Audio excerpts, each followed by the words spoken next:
Siz O'zbekistonda, Toshkentda koronavirusning o'g'ri sizmisiz? Ha. Aybsiz deb topilsin va reabilitatsiya etilib, mazkur epizodlarga asosan e'lon qilingan ayblov bo'yicha oqlansin.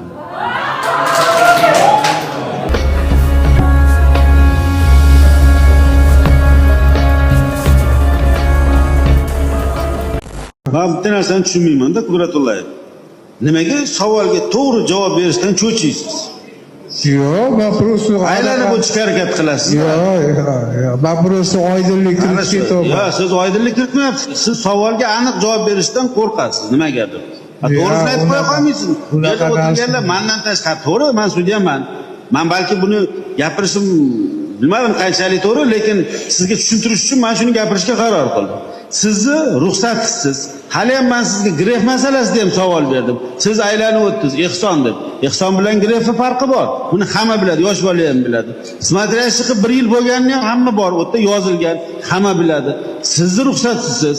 Siz O'zbekistonda, Toshkentda koronavirusning o'g'ri sizmisiz? Ha.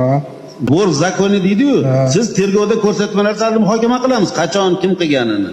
Siz o'g'rimisiz? Sizni ruxsatingiz bilan bo'ladimi?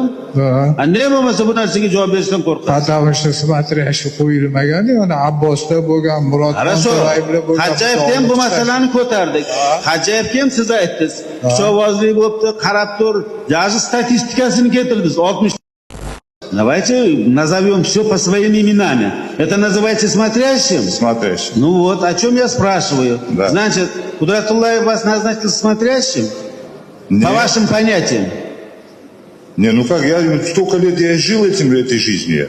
Я и в зонах был смотрящий, там мне не обязательно, чтобы бахты поставил. Хорошо, смотрящим вас назначил?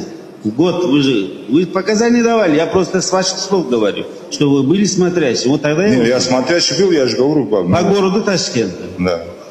Вот кто назначил, вот о чем вы? Но в любом случае через добро, конечно, будет. Хорошо, вы же не самозванец? Нет. Вот, кто-то вас должен назначить? Ну. Кто назначил? Бахты назначил. Кудратуллаев. Вот. Был такой случай? Unaqa psixotrop tabletka mana shunaqa sotadiganlar Murodxon To'rayevga o'xshab, mana bolalarga o'xshab, najavoy anaqalarni oldini olishi, pichovozliklar, boshqalar. Keyin Murod bo'lgan Abbosdagi, Abbos bazasi bo'lmadi, otasini o'tib qoldi, o'zi bilan ovora. Bu yoqda keyin Murod bo'ldi. Murodda ham internetda chiqqan videolari bor. Anaqa tabletka, psixotrop va shunaqa narsalar sotib yuradiganlari bor, pachag'ini chiqargan, bor, ularni aytganman, to'g'ri. Bular anaqada ham aytilgan, bor tergovda ham. Bu narsa bo'lgan. Murod o'tib qolib boshqa bo'lib, endi anaqa qilgandagi bunga ham o'sha yetilgan, bor, va shunaqa psixotrop boshqa narsalarga bor, tabletka, har xil mablaga chiqqan ximiyalarga oldini olish to'g'risida. Lekin смотрящий boshqa degan unaqa narsa bo'lmagan. Sudlanuvchi Qudratullayev. Marhamat. Muzokara so'zi. Просто unaqa odam yo'qki dunyoda, shu baxtli meni aldadi, aytgan va'dasini qilmadi, boshqa degan. Men har doim to'g'ri yashaganman, chapga o'ngga tim bo'lib orqaga yurgan bola emasman. Men so'z berdimmi, so'zim ustidan chiqaman.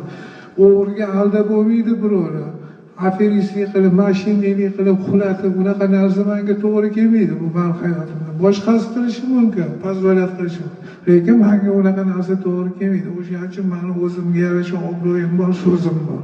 Gapiraman desa gap ko'p, просто men aytib begunoh bolalar bor, adashib qolgan bolalar bor. O'shalar uchun iltimos qilmoqchi edim, yengillik bersiz shu bolalarga.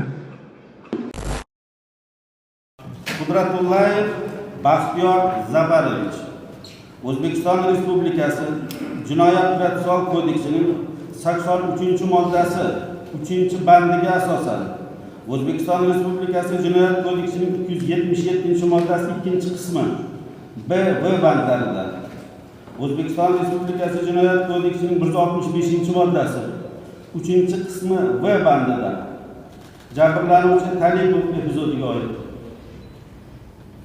Jinoyat kodeksining 165-moddasi 3-qismi V bandida jabrlanuvchi Karaxo'jayev oid epizod bo'yicha Jinoyat kodeksining 165-moddasi 3-qismi B bandi. Jabrlanuvchi Qaraxo'jayevga oid 4600 AQSh dollarlik beton mahsuloti bilan bog'liq epizod bo'yicha. Jinoyat kodeksining 168-moddasi 4-qismi A, B bandlari, 228-moddasi 2-qismi B bandi, 228-moddasi 3-qismi, 228-moddasining 2-qismi A, B bandlari va 228-moddasining 3-qismi jabrlanuvchi Sabirov bilan bog'liq epizod bo'yicha Jinoyat kodeksining 165-moddasi 3-qismi B bandi jabrlanuvchi Karimov va Hoshiyevlar bilan bog'liq epizod bo'yicha, shuningdek Jinoyat protsessual kodeksining 83-moddasi 1-bandiga asosan Jinoyat kodeksining 165-moddasi 3-qismi A, B bandlari jabrlanuvchi Sultanovga oid epizod bo'yicha va Jinoyat kodeksining 165-moddasi 3-qismi A, B bandlari jabrlanuvchi Ochilovga epizod bilan bog'liq epizod bo'yicha Jinoyat kodeksining 138-moddasi 1-qismi bilan nazarda tutilgan jinoyatlarni sodir etishda aybsiz deb topilsin va reabilitatsiya etilib, mazkur epizodlarga asosan e'lon qilingan ayblov bo'yicha oqlansin. Qudratullayev Baxtiyor Zafarovich O'zbekiston Respublikasi Jinoyat kodeksining 242-moddasi 1-qismi, 243-moddasi, 104-moddasining 3-qismi G bandi, 165-moddasi 3-qismi A, B bandlari, 168-moddasining 4-qismi B bandi, 109-moddasining 2-qismi va 276-moddasi 2-qismi A, B bandlarida nazarda tutilgan jinoyatlarni sodir etganlikda aybli deb topilsin. Qudratullayev Baxtiyor Zafarovichga O'zbekiston Respublikasi Jinoyat kodeksining 242-moddasi 1-qismi bilan 17 yil muddatga ozodlikdan mahrum qilish jazosi tayinlansin. Jinoyat kodeksining 243-moddasi bilan 8 yil muddatga ozodlikdan mahrum qilish jazosi tayinlansin. Jinoyat kodeksining 104-moddasi 3-qismi G bandi bilan 8 yil muddatga ozodlikdan mahrum qilish jazosi tayinlansin.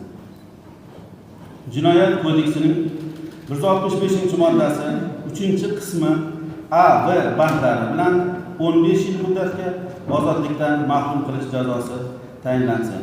Jinoyat kodeksining 168-moddasi 4-qismi V bandi bilan 8 yil muddatga ozodlikdan mahrum qilish jazosi tayinlansin. Jinoyat kodeksining 109-moddasi 2-qismi bilan 1 yil muddatga ozodlikdan mahrum qilish jazosi tayinlansin. Jinoyat kodeksining 276-moddasi 2-qismi A, B bandlari bilan 4 yil muddatga ozodlikdan mahrum qilish jazosi tayinlansin.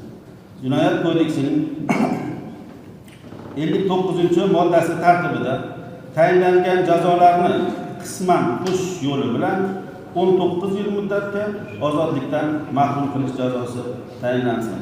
Qudratullayev Baxtiyor Zafarovichga O'zbekiston Respublikasi Jinoyat kodeksining 60-moddasi tartibida jinoyat ishlari bo'yicha Zarafshon shahar sudining 19-may 2009-yildagi hukmiga asosan tayinlanib o'talmagan 1 yil 9 oy 19 kun ozodlikdan mahrum qilish jazosini qisman qo'shish yo'li bilan uzil kesib o'tash uchun 20 yil muddatga ozodlikdan mahrum qilish jazosi tayinlansin. O'zbekiston Respublikasi Jinoyat kodeksining 34-moddasi 3-qismi A bandiga asosan Qudratullayev Baxtiyor Zafarovich o'ta xavfli retsidivist deb topilsin. Tayinlangan ozodlikdan mahrum qilish jazosini maxsus tartibli koloniyalarda o'tashlik belgilansin. Jinoyat kodeksining 96-moddasiga asosan Qudratullayev Baxtiyor Zafarovichga jazo o'tash vaqtida giyohvandlikdan davolanishning majburiy choralari qo'llanilsin. Jazo muddati 3-dekabr 2023-yildan boshlab hisoblansin. Qudratullayevga nisbatan ehtiyot chorasi aslicha qamoqda qoldirilishi.